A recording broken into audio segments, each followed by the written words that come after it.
मार्काचं weightage या ठिकाणी आयोगानं अर्थशास्त्रात दिले आहे. 15 मार्काचं वेटेज आयोगानं अर्थशास्त्राला लिहिलेलं आहे. आणि आता सगळ्यात महत्वाचा या ठिकाणी माझ्याकडे राहिलेला आहे सार्वजनिक वित्त नावाचा टॉपिक आहे ना विद्यार्थी मित्रांनो, सार्वजनिक वित्त.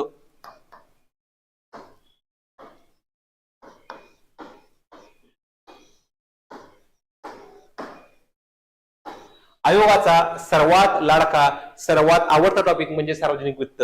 100% क्वेश्चन विचारते आयोग विद्यार्थी मित्रांनो. 15 जर क्वेश्चन असतील ना तर 15 पैकी कमीत कमी 3 ते 4 क्वेश्चन आयोग सार्वजनिक वित्तावरती विचारते.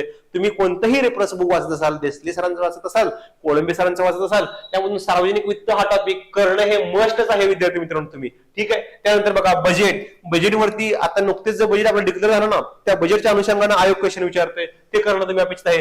करंट मधील ज्या नेमणुका झालेल्या असतात की वर्ल्ड बँकेचे अध्यक्ष कोण झालं, सेबीच्या अध्यक्षपदी कोणाची निवड झाली, ते गोष्टी बघणं तुम्ही अपेक्षित आहे. परकीय व्यापार आयोगाचा सर्वात आवडता टॉपिक परकीय व्यापार. परकीय व्यापारामध्ये बघा कोणत्या देशाकडून रेमिटन्स जास्त प्राप्त झाला, कोणत्या देशाकडून आपण आयात जास्त केलं, कोणत्या देशाकडून निर्यात जास्त केली, तर ह्या क्वेश्चन जे आहेत ते परकीय व्यापाराच्या अनुषंगाने बघणं अपेक्षित आहे विद्यार्थी मित्रांनो. बँकिंगच्या अनुषंगाने क्वेश्चन बघणं अपेक्षित आहे.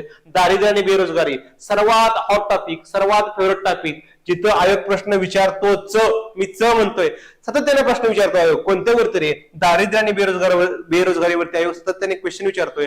तुम्ही परीक्षेला जाण्यापूर्वी हे क्वेश्चन बघणं अपेक्षित, हा टॉपिक बघणं अपेक्षित आहे. त्यानंतर पंचवार्षिक योजना 1 ते 12 जे आपल्या पंचवार्षिक योजना आहेत ते बघणं अपेक्षित आहे. आणि सोबतच या ठिकाणी लिहायचं राहिलंय बघा नीती आयोग.